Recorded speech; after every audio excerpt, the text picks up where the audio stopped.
ตายสบายดีอย่างสอบพี่น้องของปานทุกคนออกบ้านก็ตื่นแต่3 โมงคุณเด็กลูกสาวนึงเข้าไปไฟมือนี้บริเวณลงทางอยู่เพื่อนอยู่ซ่านละหดเลยตอนเพื่อนหดสั้น5 ลูก 5 เตาเลยนึงเขาเฮ็ดกินไปให้ลูกเรียบร้อยแล้วก็ออกบ้านก็มากินกาแฟมันออกบ้านจำเป็นถึงเตานึ่งเขาสุกแล้วก็อุ่นเนี่ยกินอุ่นปิ้งไก่บ่มียังกิน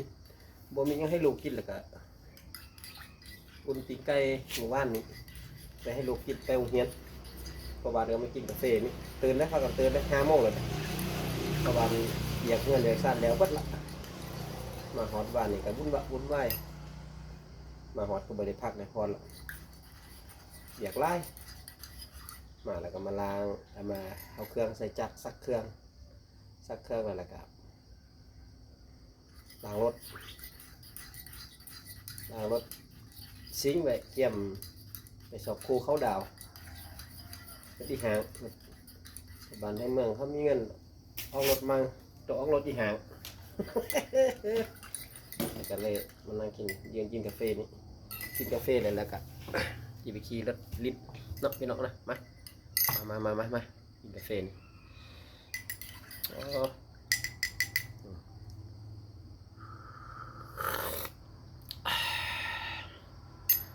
สรุปเราว่าแล้วอากาศมาพี่น้องเนาะอากาศอยู่เมืองบุรพาแข้งคำมวลหรือว่าเมืองไซบัวทองนะอากาศบ่หนาวบ่เย็นเท่าอยู่พี่อยู่เวียงอากาศหนาวกว่าเย็นกว่าเพราะบ้านผมซึกเลยผมซึกเย็นอยู่พี่นะญี่ปุ่นบ่ได้ใส่เสื้อแขนยาวบ่ได้เสื้อกันหนาวจักเถอะแต่ว่าคนอื่นเขาใส่อยู่สำหรับพ่อบ้านบ่ได้ใส่เห็นแต่ละคนเขาคือหนาวอ่ะเขาคือใส่เสื้อกันหนาวบัดพ่อบ้านบ่ได้ใส่เสื้อกันหนาวก็เอาไปก็ทิ้งไว้ในกระเป๋าบ่ได้ใส่จักบัด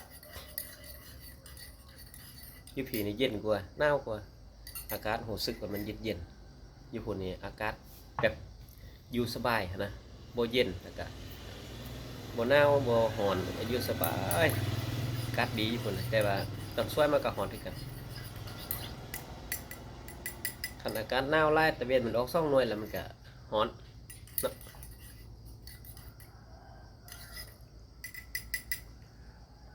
ตื่น3 โมงมาก็มาเบิ่งคลิปอิกาลี40 บาทกะลี40 บาทมันลามไปเบิดลามไปฮอตโชเฟอร์รถต๊อกรถตู้ตั้งสิบอกแต่ยูทูบประเทศลาวคำว่าประเทศลาวมันต้องเบิดทุกคนจื้อไว้อิกาลี40 บาทมึงอย่าไปเมาร่วมกับประเทศลาวมึงอย่าไปบอกคำว่าประเทศอีควายมึงต้องเอาส่วนบุคคลใดคนหนึ่งมึงห้ามไปเอาประเทศไปไส้กะยาคันมึงมีการศึกษามีความรู้อิกาลี40 บาทบอกมาแล้วกูเลือดหมกเลือดจังนะมึงกูเลื่อนไปใส่กูเห็นแต่คลิปมึงกูรู้ว่ามึงอยากดังแต่มึงบอกว่าเป็นมึงมีความรู้